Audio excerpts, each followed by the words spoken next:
Alien এই শব্দটি আমাদের মনে এক ধরনের কৌতূহল ও উত্তেজনার সৃষ্টি করে। এই বিষয়টি সামনে এলেই আমরা জানার জন্য আগ্রহী হয়ে উঠি। কোথাও এই প্রসঙ্গ উত্থাপিত হলেই সবাই উৎসুক হয়ে ওঠেন।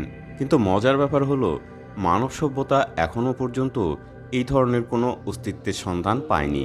তবুও সম্ভাবনা যে যথেষ্ট আছে এটাও তো ঠিক, কারণ মহাবিশ্বে পৃথিবীর মতো গ্রহ তো আর একটিই নেই। জ্যোতির্বিজ্ঞানের উন্নতির সাথে সাথে হাজার হাজার এক্সোপ্ল্যানেট শনাক্ত করা সম্ভব হয়েছে, যার মধ্যে অনেকগুলোতেই জীবনের সম্ভাবনার কিছু গুরুত্বপূর্ণ তথ্যও পাওয়া গেছে। যদিও সরাসরি জীবনের অস্তিত্বের প্রমাণ এখনও মেলেনি, তবুও এতেও কিছু আসে যায় না। এখন তথ্য নেই, কিন্তু আধুনিক বিজ্ঞানের অগ্রগতির সাথে সাথে একদিন হয়তো এলিয়েনের অস্তিত্বের প্রমাণ মিলেও যেতে পারে। এলিয়েন নিয়ে মানুষের আগ্রহ শুধু বিজ্ঞানেই সীমাবদ্ধ নেই। অসংখ্য চলচ্চিত্র, তথ্যভিত্তিক ভিডিও, গল্প, এমনকি কবিতাও লেখা হয়েছে এই বিষয়কে ঘিরে। এমনকি কিছু মানুষ বিশ্বাস করেন যে পৃথিবীতেই এলিয়েনের আগমন ঘটেছে, কিন্তু আধুনিক কোনো রাষ্ট্র তা গোপন রেখেছে এবং ওই এলাকাগুলোকে ঘিরে রেখেছে। তবে আজকের এই আলোচনা শুধু গল্প বা কল্পনার জন্য নয়। এই আলোচনার মূল উদ্দেশ্য হলো, যদি সত্যি কোনো এলিয়েন সভ্যতা থেকে থাকে, তাহলে তাদের সাথে যোগাযোগ না হওয়ার পেছনের কিছু গুরুত্বপূর্ণ তত্ত্ব, প্রস্তাব এবং ধারণা নিয়ে আলোচনা করা। এই বিষয়গুলো খুবই গুরুত্বপূর্ণ এবং অবশ্যই আলোচনার যোগ্য।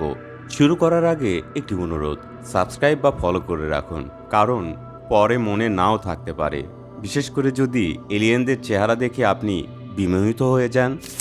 এখন চলুন এলিয়েন সভ্যতা এবং তাদের সাথে যোগাযোগ না হওয়ার পিছনের কিছু তথ্য ও ধারণা নিয়ে গভীরভাবে আলোচনা করা যাক।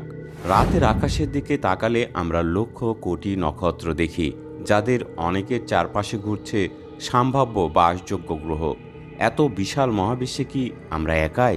যদি প্রাণের বিকাশ স্বাভাবিক ও সাধারণ ঘটনা হয়, তবে বুদ্ধিমান ভিনগ্রহী সভ্যতার অস্তিত্বের স্পষ্ট প্রমাণ কেন এখনও পাইনি?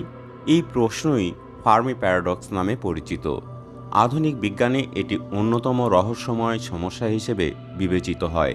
বিখ্যাত পদার্থবিদ ব্রায়ান ফক্স এই ধাঁধার সম্ভাব্য সমাধান হিসেবে গ্রেট ফিল্টার নামক তত্ত্বটি ব্যাখ্যা করেছেন, যা বলে যে প্রাণের বিকাশ ও টিকে থাকার পথে এমন কোনো বাধা রয়েছে যা প্রায় সব সভ্যতাকে নষ্ট করে দেয় বা তাদের মহাজাগতিক পর্যায়ে পৌঁছাতে বাধা দেয়। এই মহাবিশ্বের অসীমতার মাঝে একটি প্রশ্ন আমাদেরকে ভাবিয়ে তোলে, বুদ্ধিমান ভিনগ্রহী সভ্যতার অস্তিত্ব কোথায়?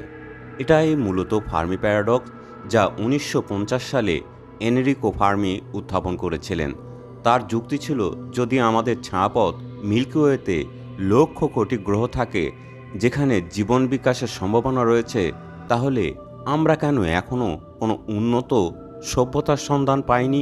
বিশিষ্ট পদার্থবিদ ব্রায়ান ফক্স এই প্রশ্নের একটি সম্ভাব্য ব্যাখ্যা প্রদান করেছেন, যা পরিচিত গ্রেট ফিল্টার হাইপোথিসিস নামে। এই ধারণা অনুযায়ী মহাজাগতিক সভ্যতাগুলোর বিকাশে এমন একটি বাধা রয়েছে যা তাদের বৃহত্তর স্কেলে টিকে থাকতে বাধা দেয়।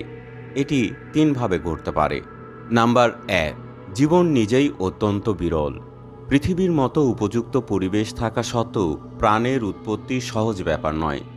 সম্ভবত প্রাণের জটিল রাসায়নিক বিক্রিয়া এবং কোষীয় কাঠামোর উদ্ভব এমনই কঠিন যে তা কদাচিৎ ঘটে। দ্বিতীয়ত, বুদ্ধিমান প্রাণের বিকাশ অত্যন্ত অস্বাভাবিক। এককোষী প্রাণী থেকে বহুকোষী এবং শেষ পর্যন্ত বুদ্ধিমান প্রাণীতে পরিণত হওয়ার ধাপগুলো জটিল ও অনিশ্চিত। হতে পারে এই স্তরটি পার হওয়া এক বিরল ঘটনা।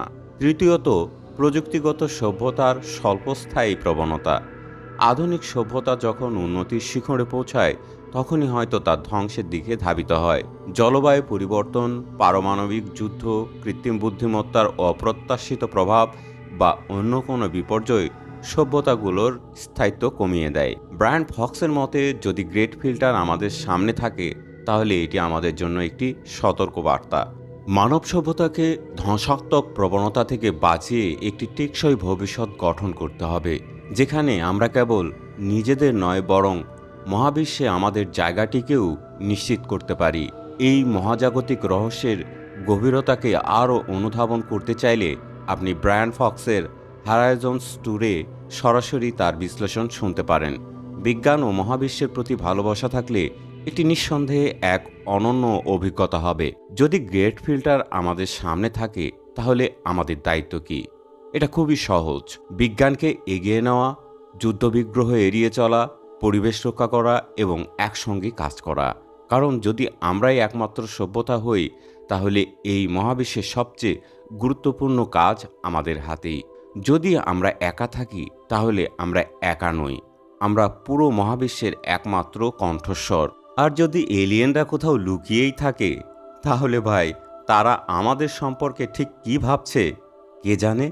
ভিডিওটি যদি ভালো লেগে থাকে এবং এরকম আরও ভিডিও পেতে চান অথবা আপনার যদি কোনো পরামর্শ থাকে তাহলে অবশ্যই কমেন্ট করে জানাবেন। আমি আপনাদের প্রতি কৃতজ্ঞ থাকব এবং সাবস্ক্রাইব করতে অবশ্যই ভুলবেন না।